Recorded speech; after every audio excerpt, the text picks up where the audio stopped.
In 2005, I got my first real professional comic book gig, my first real opportunity to become a professional comic book artist. It ended up being called Seven Pirates. This is an unofficial sequel to Robert Louis Stevenson's Treasure Island. It's also part of a series of 7 other books that were based on the motif of the Seven Samurai, due to come out in 2007. The book actually sold pretty well, and the series it was part of, the 7 series, actually sold pretty well as well. They actually ended up doing another series of 7 books later on. This was the culmination of a dream of mine to work in French comics that was started by me reading Tintin and Asterix very early on, almost learning to read through reading Tintin. But this was an impossible task. I am Australian, as no doubt my accent will let tell, and I do not speak French. I did not speak French, and I had no idea how to make this happen. This is going to be the story of how that actually did happen, though, and I'm going to walk you through the process for how I actually got my first job as a professional comic book artist. Welcome to the Visual Scholar Podcast. My name is Tim Mcburnie. I've been a professional working artist for over 20 years, and on this show, we're all about demystifying the worlds of art, creativity, and productivity so that you can get better faster and enjoy your artistic journey. People often ask me this story. People often ask me how I got to work in French comics. As I said, this seemed like an impossible task at the time, almost to the degree to where I didn't really even plan this. I put very little effort into trying to make this happen. It's just one of those kind of magical things. People often ask me, what I had to do. Do I learn French? Did I travel over there? So I really want to unpack this and again talk about how this particular job happened, because I think again it really might give you some insight into how often these types of jobs are achieved and some of the differences between the French publishing systems and the Western sort of superhero publishing systems. I grew up reading Tintin and Asterix, these French Franco-Belgian comics, and I really liked the storytelling style, the laid back, a little bit more sort of zoomed out, just focusing on story. I felt that they were very professionally drawn. I just really liked the vibe they had. And I noticed that often, they had these creative teams that persisted, right? Asterix was for so long written and drawn by the same creative team. It had such a strong creative voice. Likewise, Tintin, was created by Auger, and, it has this kind of real vibe that, is super important. And I wanted to be a writer. I wanted to be an artist, but I also really liked coloring, and I learned to digitally color things very early on. So, I was kind of being in the Western comic book market, because Australia is very much part of the English-speaking comic book market. There wasn't a lot of opportunities to do that because the Western superhero market operates in most cases on a production line. There are pencilers, inkers, writers, colorists, letterers, and I kind of wanted to do it all, but that's a real hard ask. And this seemed like it was really impossible, but I just liked the French storytelling style. I liked the way of life that I kind of romantically imagined that would exist if I was to draw French comics. I don't know. I think there is a palpable romance there with both the French culture and the French artistic expression. And that was very important to me. And again, my experiences, that kind of lived up to be true, right? There is a lot of truth in the romance when it comes to, again, French life and French creative expression. So before I got this job, I was basically in the ether. I was surfing the waves of nothingness. I had dropped out of, really any strong possibility that I would get a job as a video game artist in Australia. And I covered my first job and my experience in video games in a previous episode. And, after I sort of got let go from that job, I was trying to really find myself and figure out what I wanted to do artistically. I was working on my portfolio. I was playing far too many video games and not really putting it all together. But nevertheless, I was on forums back in the day, posting my art, talking to people, trying to network, trying to set stuff up, trying to, figure out how this thing worked, build my foundation.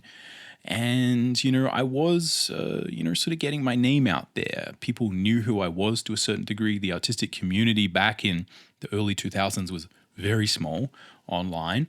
And again, I was doing the best that I could. I think that actually one of the ways that I sort of got this job is that I had done an interview. So I did an interview based on a concept art blog, and I had my work out there. That was easy to kind of see the different sort of bits and pieces that I was doing. But, I certainly had no real sort of presence as a professional comic book artist. I tried to do a variety of things. I tried to become a professional comic book colorist a few times. I'd, made a few inroads here and there to doing some things. But again, it was very hard to kind of put it together.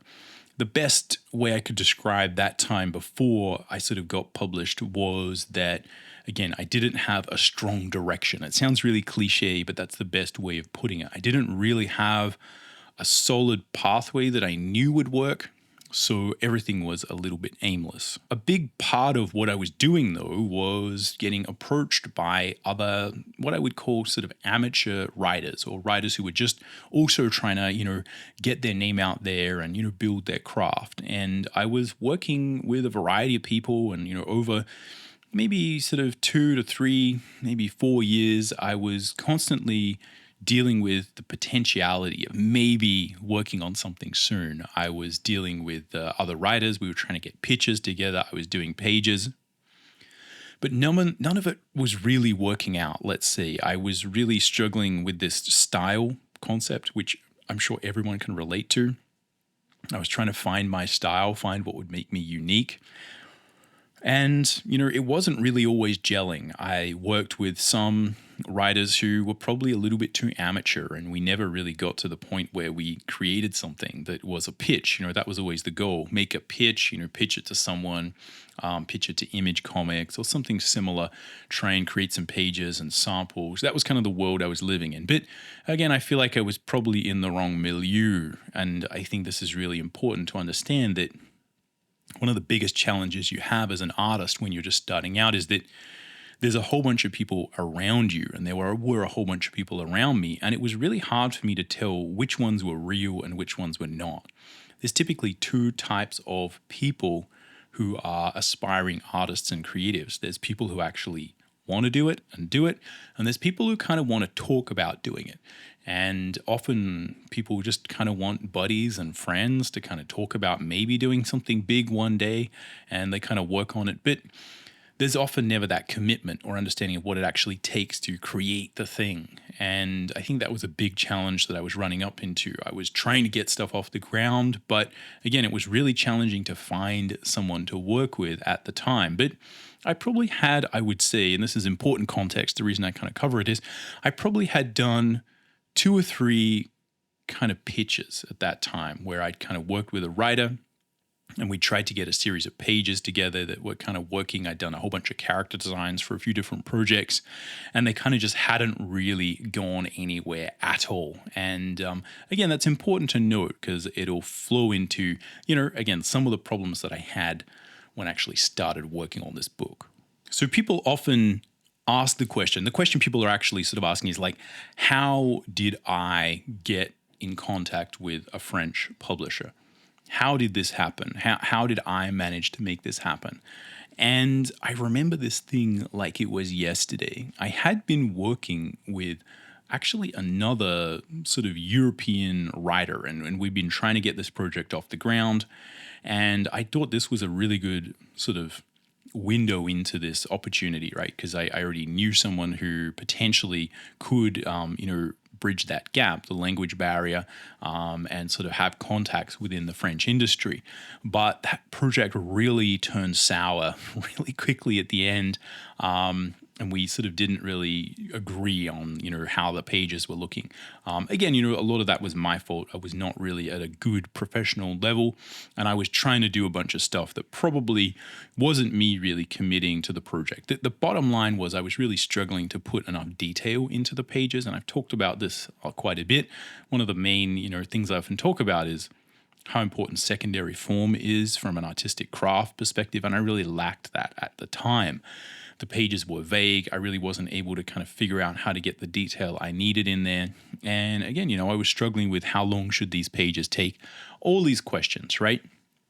Basically having a problem to solve, and I wasn't really solving it that well. I wasn't kind of figuring out how I fit into this, how I would be unique, and, that wasn't sort of inspiring. So I remember really clearly that, this project was on the rocks and it was not going anywhere. And, I was just very frustrated. And it was literally, I remember sitting in a room and I was talking to my father about this stuff. And I was kind of saying like, I just need to like, wait and, get a proper person to work with. And literally at that point in time, I got a new email, and the new email was David Chevelle saying, "Hey, I'm a new French publisher, and publisher there is editor." So he was a newly sort of appointed editor at Delcourt, and he had been a writer for, I think, quite a long time, almost at that point in time. I feel like, he'd done like 20 books or more. He was a very, very accomplished writer, and he was just starting to be an editor,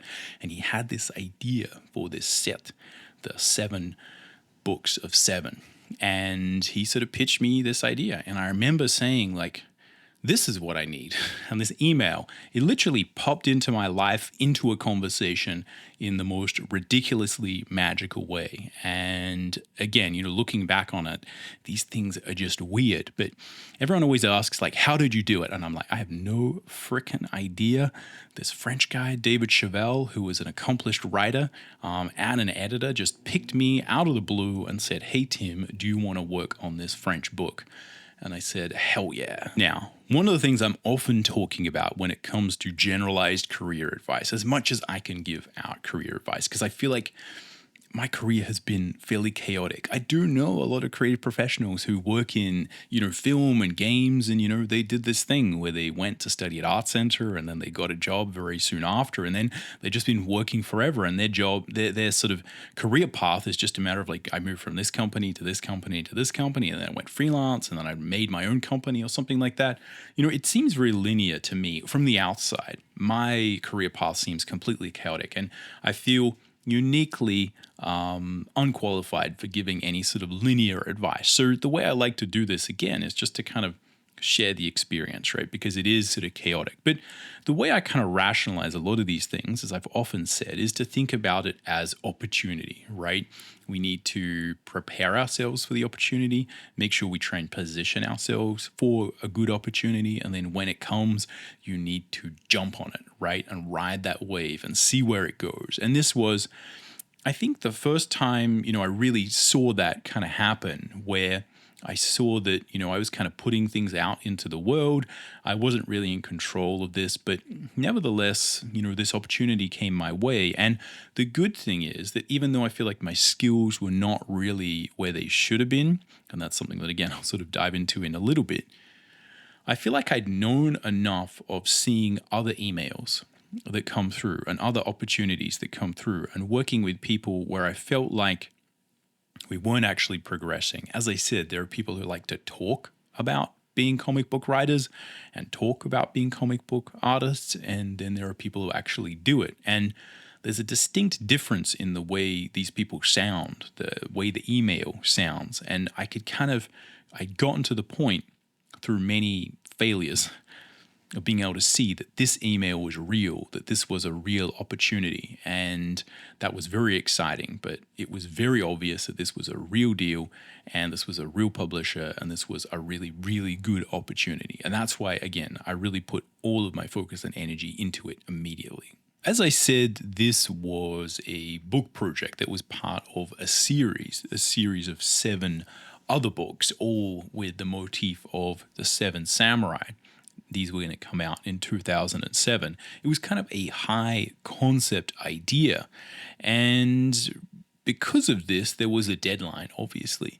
It was 2007. And the actual sort of way that I got to create these books was, or my specific book here, was quite unique. There were a variety of other artists, and I think part of the reason that I actually got this job and, got approached here was that there were other sort of foreign artists as well, sort of Western artists such as Francis Monopole, who, has a great YouTube channel. I recommend you check out his YouTube channel as well. One of the best sort of filmed, YouTube channels, I think, out there. Just super amazing. And he's someone that I, was looking up to for a long time as a comic book artist. I remember being on forums with him very, very early on, although we'd never really talked at all. But, he was a really, sort of high-end artist at that time. And I remember he was doing one of these books. Sean Phillips, I think, did the Seven Psychos sort of book. And again, we're all sort of working on this project, right? And just to explain the concept, it was about sort of taking different genres. So there was, Seven Psychopaths, there was Seven Warriors, there was a fantasy one, there was sort of a Yakuza sort of, crime one, and again, different genres, but using the sort of filmic story motif and formula from the Seven Samurai that, you can see easily transplanted into the Magnificent Seven, etc. This is where you have a group of people sort of joining together to complete some impossible task, and it's often like a caper. So, in the Seven Samurai, it's the seven samurai who sort of hired to protect a village, right? And, it doesn't necessarily go so well in the end for everyone, and that's kind of part of the story. So it was kind of a high concept idea, and I was doing a pirate book. Now, I think part of the reason I got this job was not just because I was also someone who was going to add variety to, the different projects and different looks, but because I'd had both a few interviews that had been published on blogs where I'd kind of said, hey, I'm working on comics. I like French comics. And I'd kind of expressed that and made that clear. And I think that another artist that the editor David Chevelle had been working with, who I think was Enrique Fernandez, who was another amazing, amazing talent. He had done an interview, I think, on a similar blog. So there was obviously places that people who are looking for talent would go and, sort of search out. And I think I just kind of happened to fall within that net. And I had quite a bit of pirate art at the time where I'd kind of shown me drawing pirates. But the thing is, Seven Pirates is an unofficial sequel to Treasure Island. So it uses the same characters that are there, like Jim Hawkins. And, it really is kind of a bit more of like a powdered wig story than a pirate story. So, pirate stories are often set, in the golden age of piracy, which I think is kind of, I forget exactly the time, but it's kind of, late 1700s. And, this is the age of sail. It's a very particular time.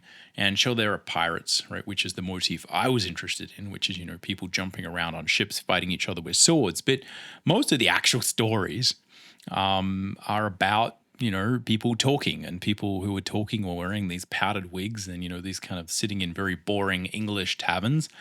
And I think that was like a visual aesthetic that was a bit of a challenge to kind of really get my head around. So I knew I could kind of do the swashbuckling pirate. I didn't know whether I could do the backdrop to that, which I think we really needed to do, because that was the majority of the book, was people talking in, old English buildings with powdered wigs on. And, it was tricky to really make that work. So that was like the first thing. That was the first real hurdle, is kind of trying to take the brief of what this book was and really fit it to my style. And as I said, that wasn't necessarily smooth sailing. As I said, I really struggled to put my skill onto the page, and it's worth mentioning these things because there's a number of different aspects to how I felt I really struggled to do well on these initial page tests. So I was kind of given a test page, and I was given 5 days to do it, because that's how long we kind of need to create work in order to be viable in the French comic book industry. You kind of need to create 46 pages a year. That was kind of the schedule for this. Again, it had a deadline, And, I knew I needed to create a really good page within that time. Now, the writer on this book is Pascal Berthaud, who had written a few books previously, and he was, again, an accomplished writer, but, very much working within the French sort of genre. The number of panels per page were, quite high. And one of the things I really struggled with was just the size and scale of the pages that I was working with, figuring out how to actually physically draw them, scan them in, get them colored. I think there were a lot of challenges there. A lot of what I'd heard the, sort of older French artists would do is they'd be drawing on really big pages and, often to the point where they'd kind of cut it in half so that it would actually fit on the drawing board. There are a lot of really physical, practical things here. Another wrinkle to this is that I was given a storyboard to work from that was a good interpretation to show me, look, this is how a French style would interpret the story. So I was given the script and a storyboard by a really sort of talented artist, Jérôme Lacully, who had previously worked with David Chevelle, who was the editor. So these guys are a creative team. They've been working together for ages. They obviously know each other. And I think David just basically said, like, look, can you do some storyboards for this? Because this artist, Tim Mcburnie, is probably not going to know what he's doing, right? He's going to be lost. So this was like a way, again, to kind of hedge the bets and get my style to kind of fit the French narrative, let's say, because again, there's a lot of stylistic things there. And also that kind of set the scale of the characters, the size of these things. And this whole process kind of really threw me for a loop. I think it was very much needed because my ability to storyboard some of these things, I could sense that that's not what they wanted. And I could sense that when I was trying to storyboard it, that was kind of going to make us waste a lot of time, because what they wanted to do was to sort of say, hey, look, can I produce a page that has the right feel? And that would be used to basically get the contract signed. Maybe there would be an opportunity to figure out, look, how does this all work later? But I needed to prove that I could create a page, that it would look good, and I needed to have a system that would make sure that the storyboard would feel like a French comic and would match the script, because it is very tricky if you're not used to that panel count on a page to really make it work. There's a lot of tricks they use in terms of, compressing some information, sort of decompressing others, and writers who have been, thinking about creating bande dessinée, like, the BD style of comic, are really thinking about how to compress a lot of story into, like a fairly small amount of pages. So there's a whole bunch of stuff there that you kind of don't notice until you really start digging in and trying to work in that particular format. And the real thing, and this is something I say all the time, is like, it's so important to practice comics, because what happened to me is as I just was starting to like, okay, I've got to draw this thing on this page, and I just ran into major issues. Like, I'm just not used to drawing at this scale, at this size. I'm not used to trying to get that amount of detail into a page, into a panel. And, I would just have different stylistic things that I would do. The fundamental difference that's often really obvious is just the storytelling style. And that is, I was used to, thinking about my art a little bit more like the Western superhero style. It's about kinetic energy, creating these dynamic layouts. A lot of the French, style, or you could say like the baseline traditional French style, is to have a lot more detail. I was creating, these scenes with pirate ships, looking at, European towns and cities and that kind of thing.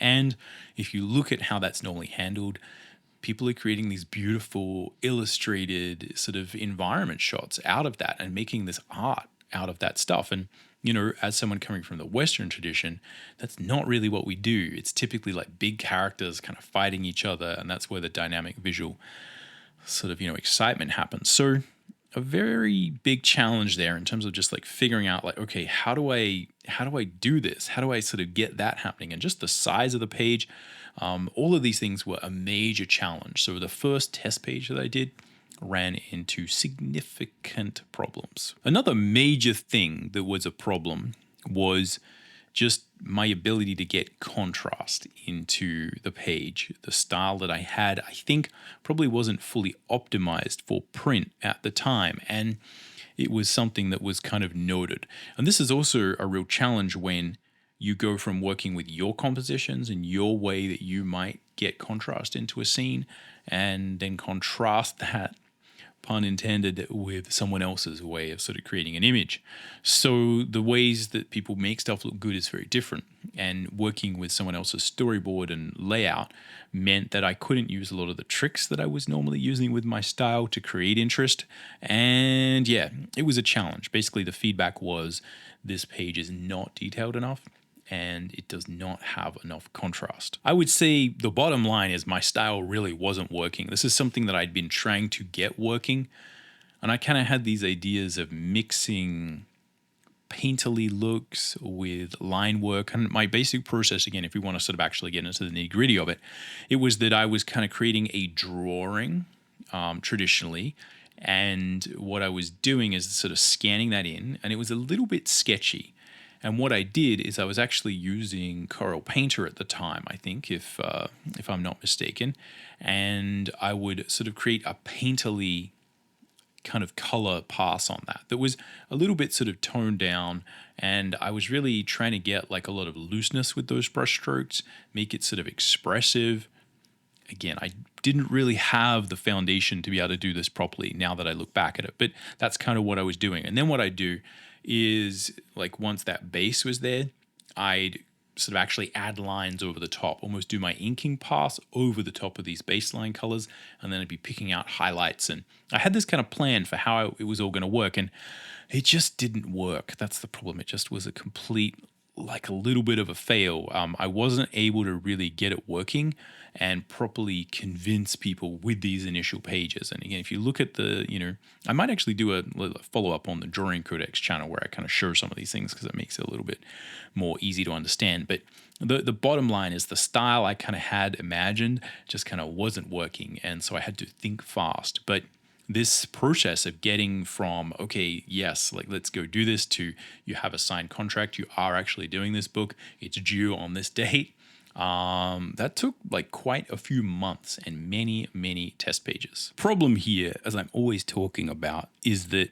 I had wanted to draw comics, I had played around, I had put my toe in the water, I'd done a lot of stuff, but I hadn't really put all the pieces together enough and really proven to myself that I could get a nice detailed page out the other end. So all the pieces were kind of there, but when it came to that opportunity, and this is where easily this opportunity could have been lost if it wasn't for people, kind of being on my side and really sort of working with me through this.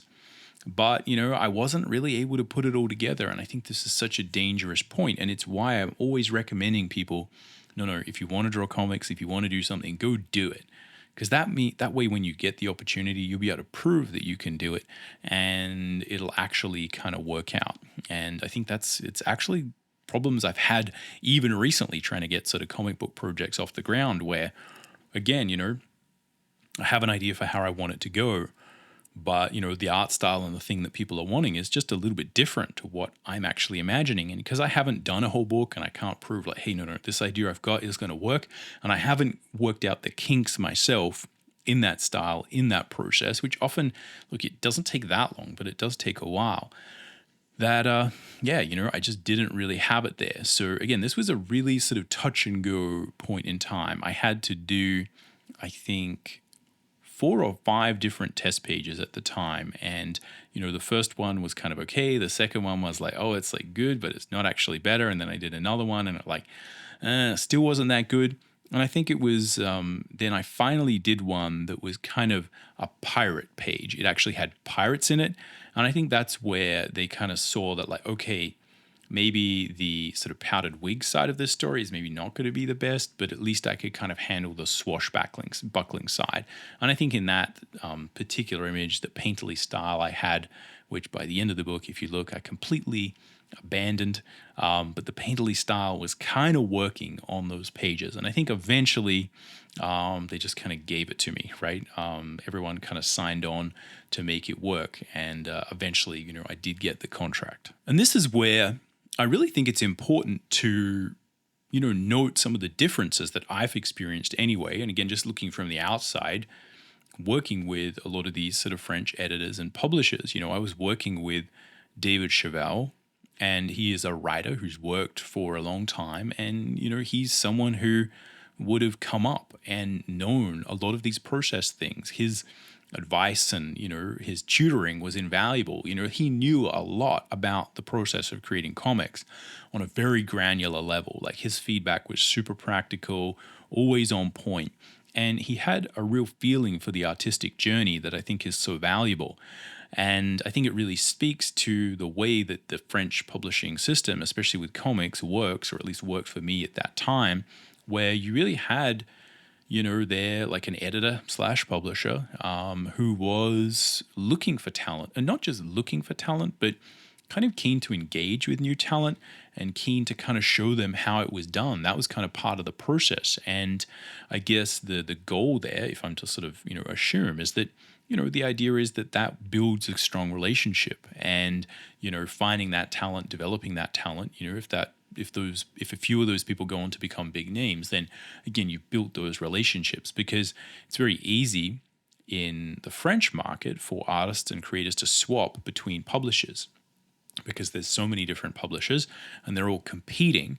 So it means that kind of, the personal relationships are actually really important.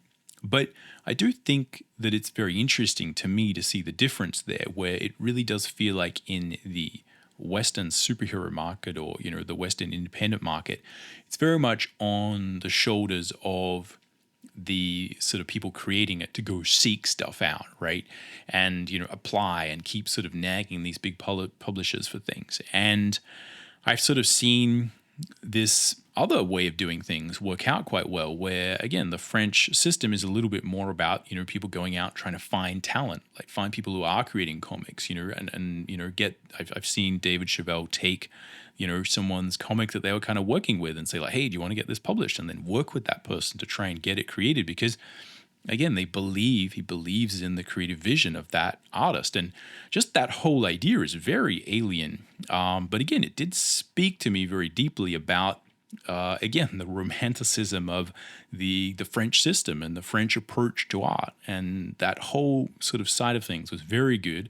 And again, I really owe a lot to that particular situation. And having someone in David who believed in my art style and saw something there, and for whatever reason wanted me to be a part of that project and really kind of fought for me to be there. And again, it's sort of really interesting how that happened, right? But it's very difficult to, replicate that, right? I was in a very specific position, and again, the opportunity was there. And, if someone had been maybe sort of more harsh, maybe I just would have done that first test page, and that would have been it, right? It would have failed, and they would have gone and found someone else. Part of the way that I rationalize this, although I've never specifically asked David this, is that I kind of envision him as, on a meta level, building his own set of 7. And I feel like I was probably the kind of Katsushiro, the novice, right, who isn't very good and really doesn't belong in that team. I wasn't a professional already. I think everyone else was already a professional comic book artist. There were big names, there were veterans. And I feel like I was kind of fitting into that set of 7 as the kind of the rookie who didn't really know what was going to happen, and I was going to maybe have a character arc that, again, went from complete incompetence to, who knows what, right? But yeah, that's the way I rationalize it, because it's very hard for me to understand why someone would put that amount of effort into helping someone out based on other experiences I've had. And again, it really speaks to, as I said, I think a good culture within that comic book industry that, again, has drawn me to it time and time again. And it's a reason why I think, there's still really, really good work being produced in that industry. At least that's my maybe overly romantic view of kind of, how these things happen. Who knows? Eventually, as I said, I did get this contract, and I convinced whoever needed to be convinced that I could do it. Part of that was also me agreeing that, look, there would be a full storyboard created by Jérôme Lacully, who is a very talented artist and, really knew how to sort of turn this script into a storyboard. And I would kind of work from that. So there was a lot of sort of, interesting things that happened here. It was a very specific deal, very specific way of making it. But who knows? I mean, maybe I got the job because they were just running out of time, right? They had a deadline. It's very hard to say sort of, exactly what happened. Maybe, again, there wasn't many other options for people. Maybe they would have gotten someone else if they could. I just don't know. But either way, in the end, it kind of all worked out all right. And the book came out in 2007, maybe not exactly on time, but kind of close to being on time. And I flew to France in 2007 and lived a dream that, quite frankly, I had had for a long time, to be a professional comic book artist, especially a French, Franco-Belgian comic book artist, and to, fly to France and live the romantic Parisian lifestyle and do the dédicace and do all those things. And, in most cases, it kind of actually lived up to that dream. It was pretty good. It was quite really inspiring and super exciting for me to do that at the time. And, I think the book has actually gone on to sell quite well, relatively speaking. And I think it's cemented David's position as a new sort of editor / publisher, someone who could have this high concept idea and, take it to, its conclusion. I think they ended up doing a second series of these 7 books with 7 other artists and writers based around the same 7 samurai motif. I don't think it came out in 2007, but nevertheless, I think, again, it was overall a success and it was an amazing, amazing journey. And that really is where it ended for my first book, for my first project. What followed next is probably a story for another video. Let me know if you want me to tell that one. Next I went on to create my own creator-owned fantasy comic that, again, had, a similar chaotic existence. It didn't necessarily end that well, but was a great experience and I learned a lot. What I want to do now, again, is talk about some of the takeaways that maybe, we can share and I can sort of think about, both that I took from that experience and things that, again, I think are really important that, maybe you can employ if you're looking to get your first job in comics. Firstly, I'm always keen to talk about the analytical takeaway, the thinking version of what is happening here. I think firstly, it's just important to appreciate that comics are hard. Doing these things is a massive challenge and, getting the job was just half the battle. It's a matter of putting together a huge variety of different skills. There's style, there's expression, there's storytelling, there's a lot of craft. You kind of have to just draw a lot of stuff. And this book really taught me to draw, to, figure out how to actually employ my craft. It really is the thing that took me out of that amateur kind of semi-professional state and made me a professional artist. I just had to learn on my feet. And again, one of the things I did is I changed the style as I went. If you look at the first page, on the last page, they're very, very different in terms of style. And I figured out a lot of things that I use and teach today are based on that experience. But bottom line is that comics are really hard. It's a massive challenge, but it's definitely worth it. And it's also worth reiterating that the opportunity side of how these things happen is crazy. There's so many ways this could have gone bad, and in many ways it kind of did go bad. It's really hard to quantify why this happened, how it happened in a particular way, and how I met, the people that I worked with on this. And, it's, crazy to think what my life would have been like if I didn't have that opportunity, because the entire French sort of ethos to publishing and creating is very interesting, and especially David Chevelle. I'm a huge fan of his kind of like general sort of commitment to the artistic vision and the reality of that. I think one of the best things about working in comics is that everyone who is working in there is super passionate about comics. And they either love comics or they've made comics. And I think that, you don't get a lot of fluff. Everyone there is very serious about their craft. And coming from a Western superhero kind of, being on forums with people who are like trying to get into comics and speaking English is very much about, superheroes. And I had very little interest in that. And going to France and talking to French authors, and, I got to meet a few of the other, French, Italian, people who are working on different books in the Seven series. And again, it's a very, very different attitude towards art and comics and lifestyle and the maturity that these people have in terms of just how they behave was very different to the sort of typical sort of entertainment design style of artist, right? Or sort of Western superhero comics. People are writing comics about real things. I always say, you can have any kind of genre you want in a French comic book, and it's appreciated. When I talk about the fact that I'm a comic book artist here in Australia, it's kind of like a dirty little secret, right? No one really understands what I do. Whenever I say that, I draw comics, I remember going to Paris for my honeymoon, and we stayed at an Airbnb in Paris. And the lady who owned the Airbnb, I think, was like an editor at a magazine or something.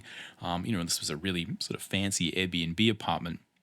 And, I was like, oh, yeah, I kind of, I drew French comics, and this is what I did. And she was just like, oh, yes, amazing. Here is my French comics, right? And, that is the experience of, working in an industry like that it's completely different. And it changed my entire attitude towards every freaking thing because, again, I saw what is possible with this medium. That, again, people would respect it. Everyone kind of knew what you were doing. Not everyone reads comics, and again, the type of comics that people who are, editors for magazines would read are, not superhero style action things. They're very much about politics or history. Such a wide variety of things, of independent comics about concepts, emotions. There's art house comics, there's erotic comics, there are blockbuster, action comics. There's things about romance, emotions. It's such a more nuanced industry.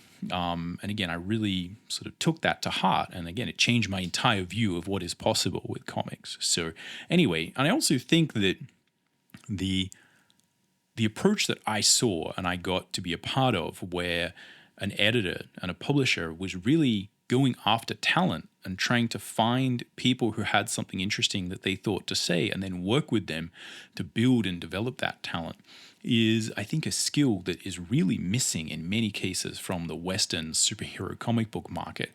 It's not really about like developing people's vision and their storytelling style and trying to create these books. It's kind of a little bit more mechanistic and transactional. And again, I just see that in many cases, what you see is like a lack of voice in the Western, sort of comic book market, because everyone's coming from the same superhero soup of, style and direction. And every now and then, someone breaks out of it. But there's not this thing where the people with, again, unique voices are enabled to create content and able to create these stories that are very specific to them. So anyway, I could go on about this stuff for quite a while, but that whole idea really, really changed every single thing I think about comics. And it's stuff that, again, looking from the outside, you can kind of sense because there's a wide variety of different types of comics. But again, nothing compares to actually being able to see the differences between those cultural paradigms. There's a lot of people probably in French comics, and I think now it's a lot more challenging to get published. Still, there's even more. The competition is really intense. There's just so many more books. It's even harder to get noticed, right? So it's easy to see that maybe people who are French and living that the Franco-Belgian comic lifestyle might be jaded about the things they do have in their industry. But for me, coming and being able to see both, I think is the best, because you really get to appreciate what is good and special about those particular industries and the cultures that they have bred, and I think the good things that come out of that. If we look at a simple bro way to say all this, I think the number one thing is just to put your work out there. I think that's ultimately what got me my job in this instance, and to actually practice your craft. Don't talk about it. I knew deep down that, again, there was these people who just kind of talk about making comics, and that was a bad idea. But, the reality is I was probably doing too much of that myself. And really, the core here is to practice your craft, because that means not only will you be able to get better at it, you'll get better at expressing yourself through your craft before you get the constraints of a particular project come on board that kind of pushes you one way or another. But also, if you do get the opportunity, I think it'll be a lot easier for you to take advantage of it, because often I think what editors are after is just someone to draw a book. They need to create these things, and the more that you can actually do it without needing your hand held like I did, the more likely someone is going to be to work with you, right? That's sort of the definition of what professional means.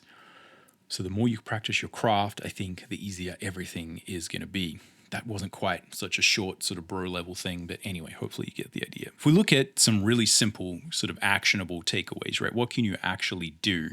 I'd say the number one thing that I think really helped me was to try and spot the difference between people who are for real and people who, again, just want to talk about making comics. And I think this is such a weird thing, and I apologize for sort of throwing shade on people who are, maybe not there yet. It's very hard to know, again, where you are when you're doing it. I was doing a lot of that stuff early on, but again, the real test is like, are you actually producing these things? Are you making the book? The thing that I really find is everyone who's working in comics knows how hard it is to make a comic of any kind. If you make a comic of any kind, I think it instantly gives you a lot of respect. And, when I see people, even if they have something and it's really poorly drawn or it's not written that well, I know that thing took a huge amount of effort to create. And that was created by someone who was passionate over a long time about this art form. And it instantly opens doors. We instantly have something to talk about. The thing that I think is really important to avoid is, again, the talking about it. People talking about the projects they're going to make, the comic books they're going to draw, whatever. That's something I think we all do at some point, but it's really important to move past that, because I think that is like a good tipping point. And as soon as I sort of became able to tell the difference from a career standpoint, talking about getting that first gig, between the people who are just going to talk about it and then send me an email, hey, I want to do this thing, versus someone who's like, hey, I want to do this thing. And again, it was very clear to me that the opportunity I was given here was a real one, even though I had no idea what Editions Delcourt was about. I'd never sort of heard of this publisher. I didn't know how big they were. I had no idea who this person was. Just the way they sounded was very palpably real to me. Looking back, if you want some super practical advice, this is by no means authoritative, but the two things that I found were really obvious were that people who were for real would send you a script very early on, right? Here's the script, it's been written, check it out. The script would have an end. You would be able to read it and appreciate that person's storytelling. You can tell whether or not that's a good story and whether it's worth you spending, years and years of your freaking life drawing it. The other thing that is really interesting and kind of, again, a little bit meta, but I found that the more real and professional people who are approaching me were, the sooner they would talk about money and be able to describe how I would actually get paid. It's very easy for people to kind of, do that. Oh, you'll get credit, or we're putting together a pitch and, I've got lots of people interested and blah, blah, blah. I found very surprised the degree to which people who are very professional would talk about the money really early on, either in the first email or just sort of describe exactly how this thing's going to work. They have a plan for how this thing is going to get published, what is going to happen. And again, that's part of the initial pitch, because they are pitching to other people who are probably going to say no unless, someone's talking about money or, how this is actually going to work. It's very challenging to draw one of these big comics for a year or more without, spending full time on it. And, if you're spending full time on it, then you need to get paid. So again, super, in the weeds. I do apologize, but I found those two things are like really, really good tells, right? It's like, how soon can someone just concisely talk about how we're going to make money enough to, for the artist to sit down for a year and draw it. And also they'll actually tell you what the story's about, how it ends, why it's good, and that'll be compelling and interesting, because again, a lot of good writers should be good storytellers, and they should be able to communicate that stuff pretty well in text. we think about lastly from a spiritual perspective, like what can we take away from this? I think thinking about getting your first job, your first gig, it's important to understand that every generation's opportunity and the things that are available are not the way these things work is completely different, right? When I was reading about people getting their first job in comics in the 70s, the way that it happened to me was completely different, right? Because the internet existed and I could put my work up there. All the stories I'd heard before were, it's physically people going to conventions because you need to physically meet an editor and show them your work. That doesn't seem to be quite as important. But, again, maybe it will be in the future. Who knows? You really have to look at what's working right now for the people, around you, and look at people who have just recently got their shot and, see what's working for them. But either way, I think it's important to understand that, with comics like this was a dream of mine, and it's very much worth trying to pursue your dreams, even if there's not any clear way for how it's going to work out. I've worked on a huge number of projects and things, a huge variety of things, comic books, games, concept art for, feature animation, TV animation, film, all sorts of stuff. And even though the amount of money I got paid for doing the Seven Pirates book was kind of like not that great compared to a lot of the other things, I can still look at this book. And again, I've created other books after this that probably the art is better, but there's something nice. I will always have this book. It'll always be here. I have a bunch of copies. I can show my kids this book, right? It will always be here and it's always special. And I think there's something about that you just can't buy. You just can't sort of, have that thing any other way. It's something where the final product is, much greater than the sum of its parts, than the experience, than the work that went into it. Again, hard to explain, but, as I said, I know I'll always have this thing. I'll be able to show it to everyone and it'll always be special. It was the first book that I ever created and it reminds me of all of those things. Again, I worked on other projects, but there's something about having that physical book. Anyway, I think that's all we got time for on this particular episode. I feel like I have ranted and raved nonstop about a variety of things, so apologies if this has gone on too long.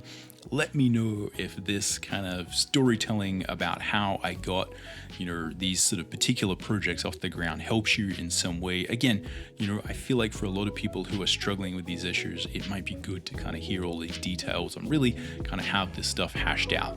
So that's my hope anyway. But let me know what you think in the comments down below or send me an email if you're listening on podcast platforms. And other than that, I'll catch you around on the next one.